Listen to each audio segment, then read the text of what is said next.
Well, hi. You didn't die. I didn't. I'm here. I made it back in the Onion under its own steam, although it wasn't entirely uneventful. UKMotorTalk.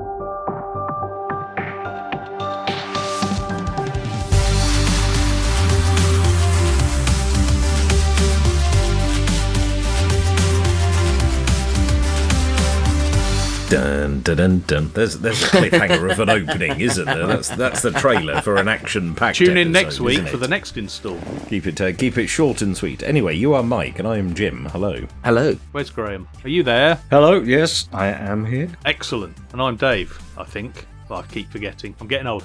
How are we all doing? Obviously, there is celebration to be had. There is an Onion running under its own power, and it managed to get there and back, and I've seen the video, so it must be doing something. Congratulations. Thank you very much indeed. It is working, and it's a real video, isn't it? It's not like that American company that came up with an electric HGV that didn't work, but it was filmed on a slope with a camera also on a slope, and it was running downhill. That wasn't the case, was it? It actually made it back. It genuinely did. So if you've been watching the videos, and I obviously recommend that you do, for the Orion Equip Project, 1990 Orion Equip Project on YouTube, we are at UKMotorTalk on YouTube, then you'll be able to get an idea as to what I've been up to. I'd had lots of problems with the car running, and I couldn't figure out what had caused the problem. And when I left it with the tuner, who's Michael at Ignition Advantages over in Essex, the vehicle had finally got to a point where it would start and it would idle okay, but I just couldn't get it to run properly. We'd aimed to be up with him earlier on in the day, lunchtime in fact, we were due to be there. For several different reasons, we got delayed along the way, and after the M25 and other people crashing and things, we didn't get there to mid-afternoon, so it got left with him, which was probably a good thing, really, as it turned out that fuel wasn't getting through from the pump in the tank, so he had to make a repair, and ultimately could get the thing on the rollers and get it mapped, which is great. And if you want to find out how it did in terms of power and the power delivery and everything else, of course, you will have to watch the forthcoming video. But nevertheless, I managed to pick it up and drive it back home, having had a final power run, and yet another mishap with the aforementioned little pipe that had pinged off this time round, melted basically inside the tank, because presumably the fuel hose that we'd used wasn't one that could be submerged in fuel. So once that was fixed and I was back on the road again, I managed to get round the corner, where I then hit a massive pothole come speed bump thing and knocked the tracking clean out, got round the corner again and presumably had knocked the handbrake cable out of the clips where it goes around the fuel tank. So I heard this lovely dragging noise. So whilst I was sort of sat there with the steering wheel at sort of 10 degrees to the right and this horrible grating noise, I then had to hook it all back together on the side of a country road, which was certainly entertaining and not at all terrifying, before driving it back. But it made it the whole way home. No problem, it kept at the right temperature and it was beautifully smooth to drive. So it is now back in my garage, pending a few, I should put this, snags, things that I need to sort out before she gets used, I would say in anger, but really gets used to go out for a picnic or something, probably out and about. But it's been many, many long years. So I'm trying to think, when did it come off the road properly? Before my oldest was born, so more than 5 years ago. And 2 years really in the build up to get it to this stage. So I'm absolutely delighted. And I really can't say thank you enough to everyone that's helped me along the way. Obviously, Jim, as we know, has helped me. Some friends, Mikey, Terry, and Michael at Ignition Advantages were absolutely excellent in able to get this car done and sorted. And it's a car that means quite a lot to me, because I've had it for a long, long time. It was my wedding car. It's identical to the car my parents bought when I was 3 years old. So there's a lot of sentimental value of it to me. Well, there we go. Well, it's good to hear it's running all okay. And then I think the other bit of good news as well, the Caterham sailed through its MOT with flying colours, so that's all good.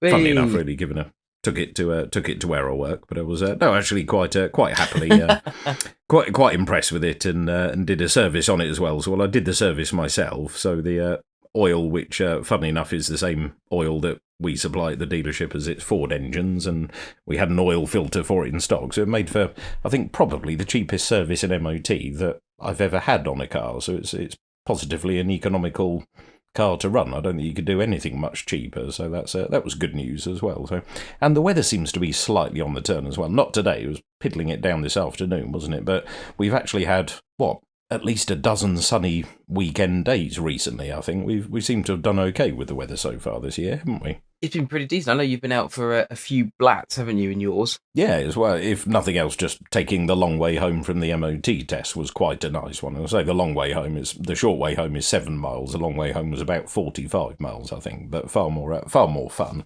And Dave, have you been tempted by us to buy anything over the course of the last few weeks, or have you tempted yourself into buying something? Well, nothing you've suggested has ever tempted me, I have to confess. So no, I'm sorry to let you. That. I'm sorry to let you down there. That. Well, I don't know, sort of ex-mafioso Maseratis with some rather disconcerting stains in the boot of the car. I mean, yeah, that's the sort of thing I'm really going to rush to. No, there have been a few things that, I mean, to be fair, the things you have suggested are all things that I'm probably thinking of anyway, so it's only like sort of giving a kid a load of matches and a bottle full of petrol. I have been looking around. I still keep being drawn back to a Mark 1 Golf convertible. I don't know, there's just something about them, the simplicity, elegant. They're not elegant. Just well made, look good, stylish, timeless, and it's also the usual thing behind classic cars, as you've said yourself just now. Your parents had one. My parents didn't have one, but somebody I worked with had a very nice one in period, a brand new one that he treated himself to, and I think that had quite an impression. It made quite an impression on me back then. I was about sort of 17 or 18. Sort of running around in a clapped out Mark II Ford Escort, and he had this very nice sort of Carmen built Volkswagen. Yeah, I would still quite like one of those. It's the one that keeps coming up. I mean, in the absence of an affordable Uno Turbo, I think, unless there's a lottery now, that's gone. The last one I looked at, albeit it was immaculate, £20,000. I say looked at, it was on Auto Trader or eBay or somewhere.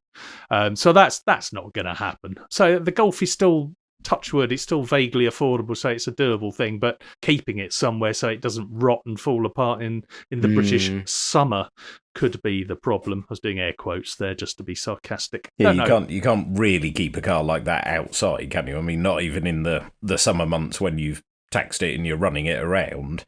To have it parked outside all the time under a cover, even if it's a nice breathable cover, it just doesn't do it any good, does it? Parking cars inside in the warm and dry, it's just so much better for them. I mean, we've noticed it with our Fiesta, haven't we? It's a 2007 Ford, so you'd expect it to be rather frilly underneath. And ours, okay, we were lucky and it had been well looked after, but how well it's been kept for being stored inside, or at least in a tent undercover, or in the showroom, or wherever, it's fared far better for being inside in the warm and dry, hasn't it? Oh, it definitely has. Yeah, I mean, I think the danger of it being sat in the showroom is that it fades faster on one side than the other, as it's been sat in direct view of the glass for a it does, period yeah. of But time. what I have discovered is that black rattle can spray paint does a wonderful job of dyeing the seats back up, and it also lends a nice texture and grit to the fabric. So actually, it's not an issue. To be fair, it's easily overcome.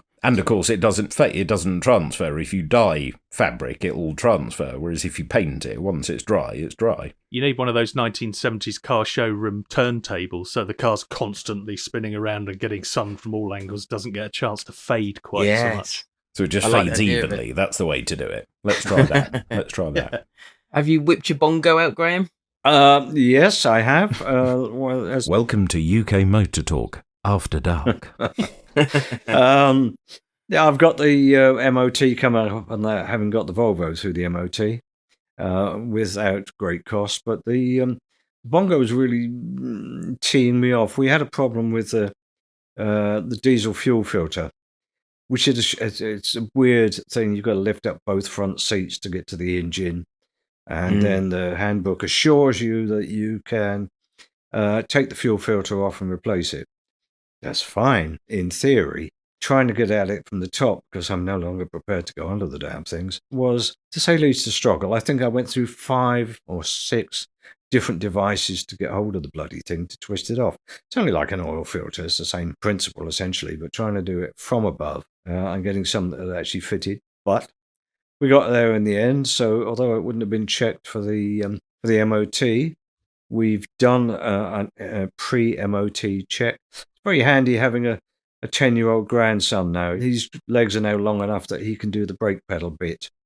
So I've pensioned off the stick, which I always used to use and have done for many years to test the brake lights. But everything tested okay. I think we were all right, unless there was something nasty going on underneath. But if we've got any of the frilly stuff there, then that could present a problem. Let's hope not. They do have I'll a bit of a keep you habit posted. with Japanese cars, don't they? But I think if they've lasted this long, the chances are they're probably okay. I think the ones that are Well, going to fail already probably would have rusted away by now. I think the bongo's fairly well sprayed underneath, from what I gather from the previous owner, and I've only stuck my nose under the sills, and they all seem to be okay. So fingers crossed that is the case. But one or two bits of bodywork want tidying up, but again, not relevant to the MOT, just relevant to the fact that doesn't look so great, but we'll get it sorted. Before we move on from our fleet, can I just add that I had there's a fantastic comment on one of the videos from a chap whose username is Scrotal Cuppage 2469. So thank you, Scrotal Cuppage. Yes. Hang on, what's the relevant of the 2469? That's probably the bigger question. Well, presumably there are As in with the 2,468 other Scrotal Cuppages. other people who wanted that username first. Yeah. I mean, I'm not sure if it's Remarkably first name, popular. last name, but either way, a fantastic username, which really made me chuckle. But the concept for the Onion in its current form, with its engine in its current form, is that I'm trying to make it look as OEM as possible. So as if it could have been built by Ford in period, and it's been set up to look like a prototype. And he had the suggestion that we should create a Ford brochure suggesting that it was a test mule to put in the window. Now, I happen to have the original brochure for this car. It's a special edition. It was only available on a G or an H plate, and it was only built for a period of a few months. But to give you an idea how gloriously 90s this was, so this was in fact 1990, right at the very end of the Mark II Orion's run before they moved on to more modern cars. And incredibly, if you think that when I bought this thing, it was actually younger than my Mini is now. It certainly looked a lot older to me at the time anyway. It has some fantastic language in this. So it says, Ford now offers a special edition of the Orion Saloon range with a sporty, stylish look of which their alloy wheels are merely one expression. The highly individual exterior is matched by a tasteful and luxurious interior with a high standard of features and equipment. The high standard of features and equipment are that it has 2 sun visors and central locking and electric windows and a sunroof. So there you go. Oh, actually, tell a lie. It's also got rear headrests and a rear armrest, which is proper luxo. So to be fair, that's yeah. about the same as the outgoing, just gone out of production Fiesta Titanium then. It's about the same level as that. Well, I mean, mine's slightly better in that mine has global open and close windows, which just do it from one touch on the key. Blimey. Yes, but fundamentally, yes, there's as much as you're going to want on that car. I'm delighted by the idea that it might have only had one sun visor. You know, you put a parrot on it, it looked like a pirate. Well, to be fair, you don't need 2, do you? You need 1 for the driver, but 2 is a luxury, isn't it? That has cost. Although don't let Ford read that now. They will start removing the passenger side sun visor from cars. Yeah, it would probably save about £4, maybe slightly less, but there's a lot over a lot of cars. Nevertheless, I'm sure the Orions by then all came with sun visors and bits and pieces. In fact, they almost all had sunroofs because they were considered to be the more luxurious sibling to the Escort at the time. But I find the brochure hilarious. So I like the idea very much of creating a period brochure for this car. So if you have some suggestions, then please do let us know. And we are at UKMotorTalk everywhere. Go to the website and send us a message, because we'd love to hear what you think we should include in this brochure.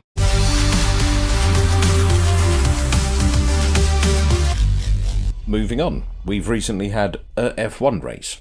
Well, I say we've had an F1 race. There was a Grand Prix that took place. I'm not sure I'd call what happened a race, but Monaco Grand Prix weekend happened, won by Charles Leclerc, so it was quite nice to see. Well, actually, it was very nice. It was really nice to see him break his bit of, I don't want to call it a curse, but his Monaco hoodoo for certain. After a few unlucky races, unlucky attempts, pole positions, but then smashing it into the barrier and taking a punt on not changing the gearbox, etc. He had a lights to flag victory.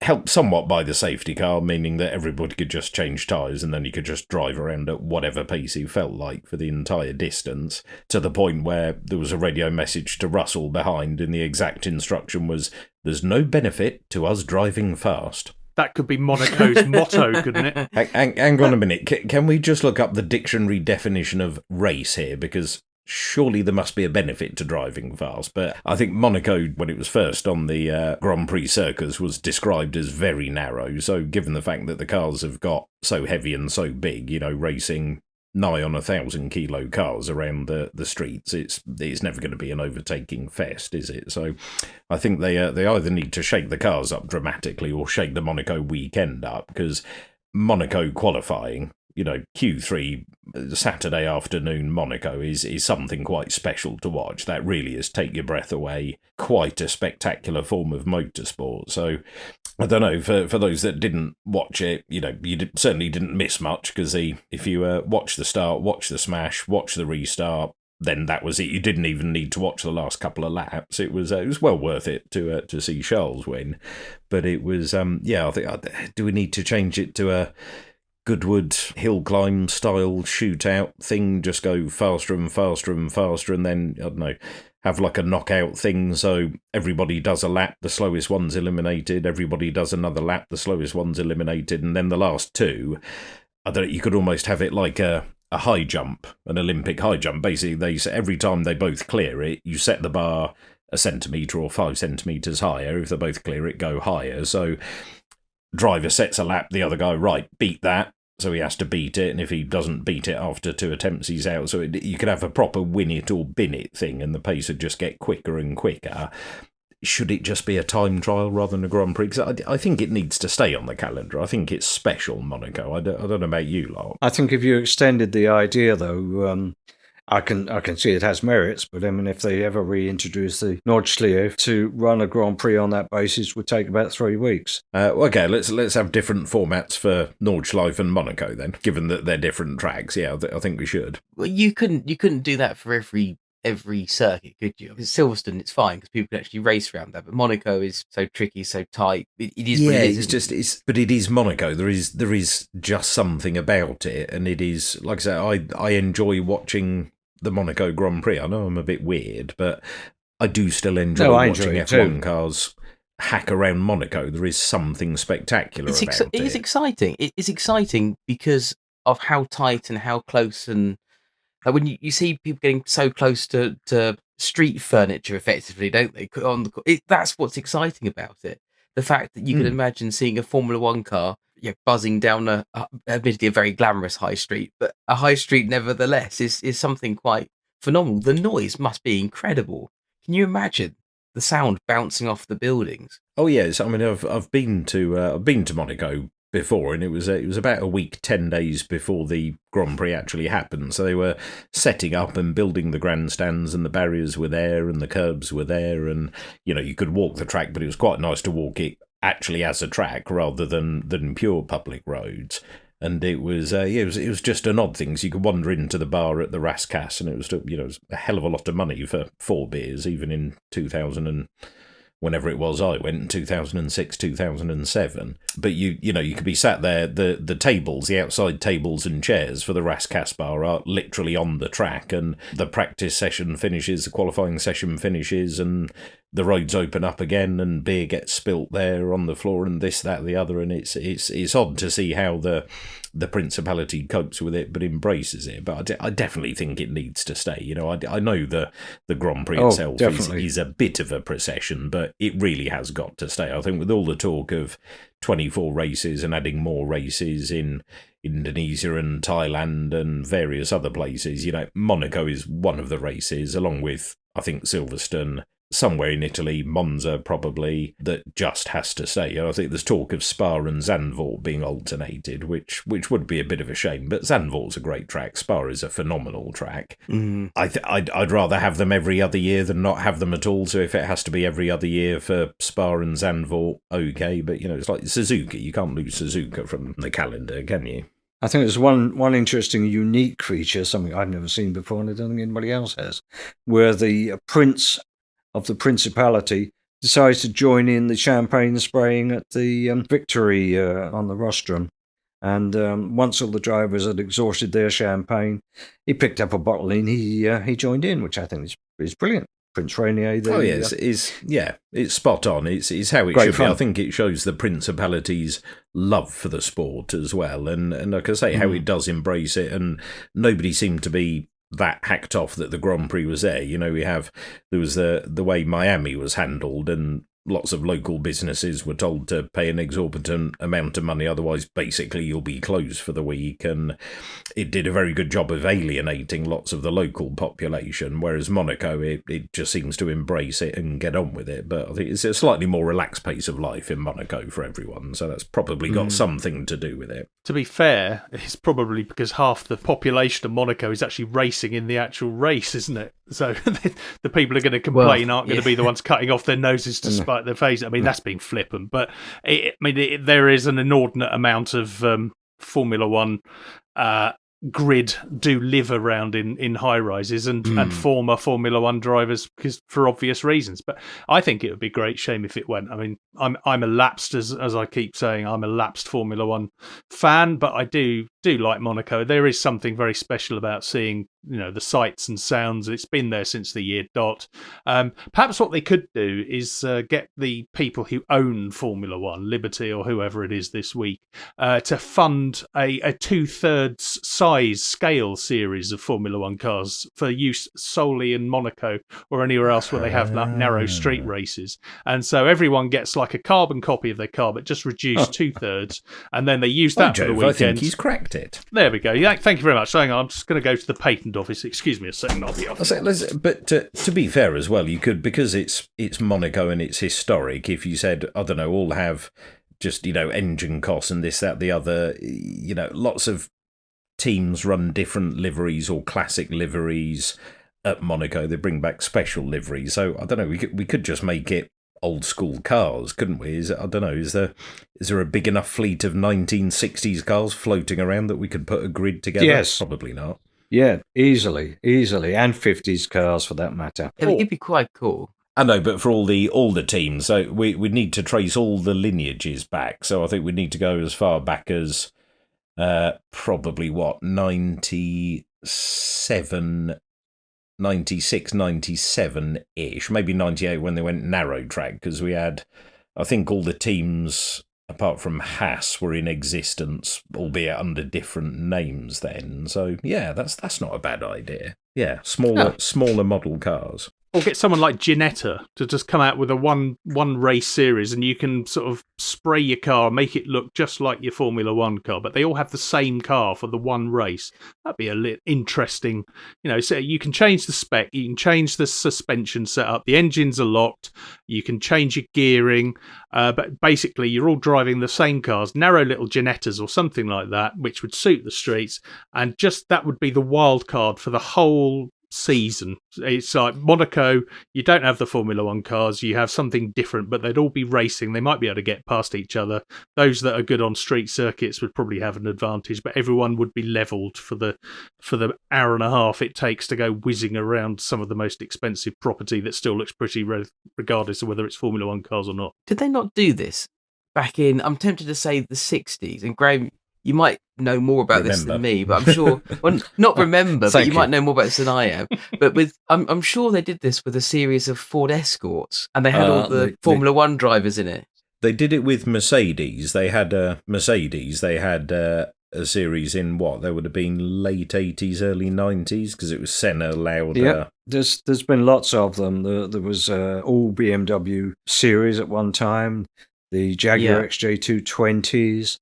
The Ford pickup trucks, famously, which were a part of they were part of the British Touring Car Championship for a while. There have been others. There have been lots of sort of one-make things that have gone along with them. I thought they'd stopped the Formula One drivers from doing it because the risk of them crashing into each other and causing themselves serious injury. Well, there's that was and the the real sponsorship. Issue. You don't want to see. You couldn't have all in Mercedes 190s or the modern day equivalent, because of course Mercedes have a Formula One team and customers for their engines. So you wouldn't want Ferrari drivers being in a Mercedes. You'd need to pick a brand that isn't in Formula One at all. So yeah, Ginetta. It could be BMW. Ginetta, exactly. Good suggestion, yeah, Ginetta. Yeah, Citroen Amis. There you go. Oh, I remember standing at the bottom of Hairy Hill of Lyddon Circuit when the first race of the 2CV Championship, and most They of all them fall fell over? over. Yeah, they did. I'm surprised. It's a very, very steep hill, 90 right. Most of the field fell over, and the guys just climbed out, stood them back on their feet, and carried on. It was great fun. That Wetting is quite a themselves laughing. spectacular watch, Lyddon Hill, isn't it? Partly because you can see all of it, and partly because you just know, particularly if the tyres are cold or if it's wet or damp in any way, they're going to get to that bottom, going to the 90 right, and there's going to be a handful of crashes or spins or whatever instantly, isn't there? Yep. Yeah, we did it with Big Boys Toys, which was the Volkswagen Challenge series, which I was sort of involved in for 2 or 3 years, and a number of people were. Phil was. Who's also been with us on occasion, and Les Goebel, and so on. Lots of my old mates, we got involved in that and carted around VW Beetles around the country in various races. It's very popular. They do need to do something, though. Yeah, they need to shake it up a little bit, really. I mean, it's a bit like the driver market. There's a few shake-ups and things that have happened for next year, but then there's a few disappointingly static things that have happened as well. So we've had news today that Ocon will be leaving Alpine at the end of the year. They say not as a result of him crashing into his teammate at Monaco, but I think within a few hours of the Grand Prix ending, Sky released on their YouTube channel a video every time Ocon has crashed with his teammate.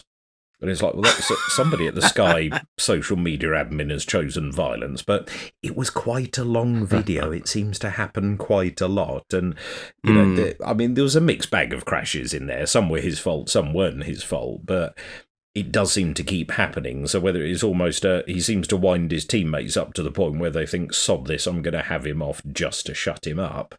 And, I mean, going back to the thing with him and Verstappen at Brazil a few years back, you know, he should have been strung up for that because it's not on, and Monaco was inexcusable. But, the Frenchman is out of the French team, but Perez is got another couple of years at Red Bull, which is, I don't know, probably quite a safe choice, but it doesn't mix it up. It doesn't make it exciting, does it? He seems to be he's hit his mid-season slump somewhat already, hasn't he? I mean, out in Q1 at Monaco, hasn't done that well the last couple of races.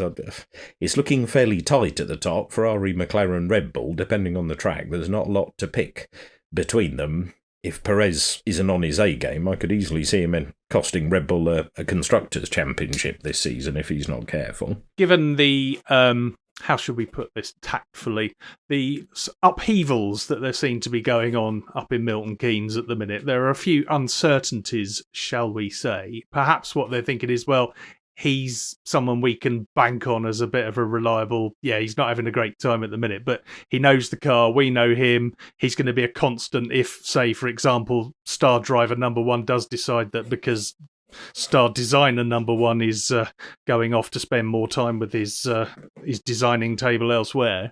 They go, well, at least we know someone who knows the car and can carry on and will keep it going, and then we can worry about all the other stuff, knowing that we've got a driver who we can count on to keep doing the business, albeit not at the stellar levels that driver number one is at.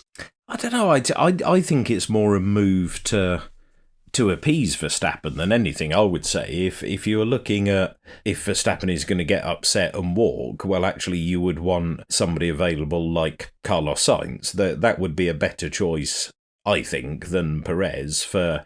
We need somebody who can deliver the results. Perez, I think when the chips are down or the car's not quite suiting him, he can't deliver. And I think regardless of whether Verstappen stays or goes, if you've got Perez in the second car, if he's not 1 or 2 places behind Verstappen, he could easily cost you a Constructors' Championship, and that's a lot of money, and it's a lot of prestige. It's, you know, if Verstappen does walk, well, if you've won the Constructors' Championship, that makes recruiting another driver much easier. Come to the best constructor. We have a winning car. It's a very easy sales pitch to anyone. So I think it's probably more to appease Verstappen, because Verstappen knows he hasn't got to worry about Perez. He knows he can dispatch him and he's top dog and that's it. Yeah, a bit of a sop, perhaps. Yeah, you're probably right. They always said for all F1 drivers, the first priority was to beat your teammate, and Verstappen knows he's comfortable with the scenario that he will almost always beat Perez. Almost always. Yeah, so yeah, would be good to see a shake-up for next year, but looks like Perez is staying, and it'd be interesting to see where Ocon ends up and who replaces him at Alpine, of course, possibly Jack Doohan. We shall see.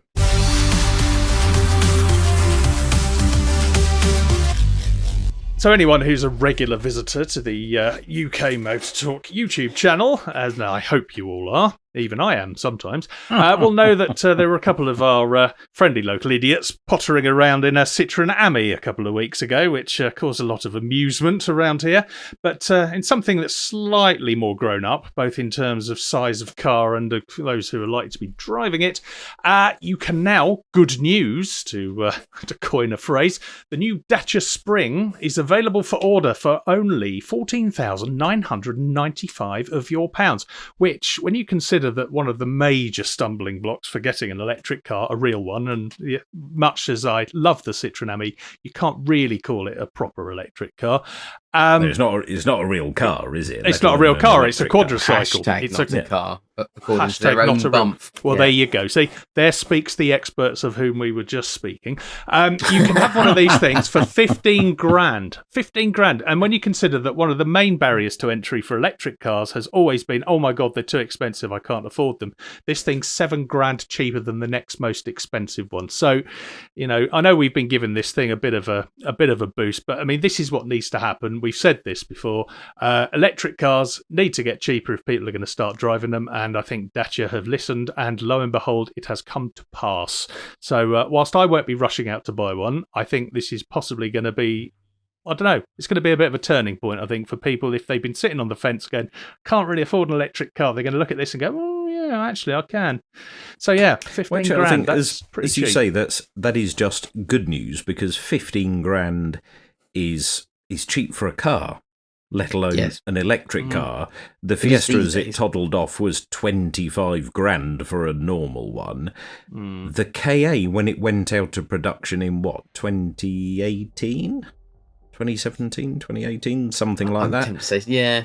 I think you could get them on a 68 plate, couldn't you? So yeah. I think that was about 15 grand when it went out of production, and 2019. Everything that's happened with inflation and whatever else in the last few years, and the less said about that, the better. 15 grand for a car is cheap, let alone a brand new electric car. That is very cheap. So well done with that, Dacia. That should hopefully go well. And let's face it, if you're just pottering to the shops, or you're going to do a short commute or dropping the kids to school or whatever, what more do you really need? The running costs are going to be, if you can charge it at home, tiny.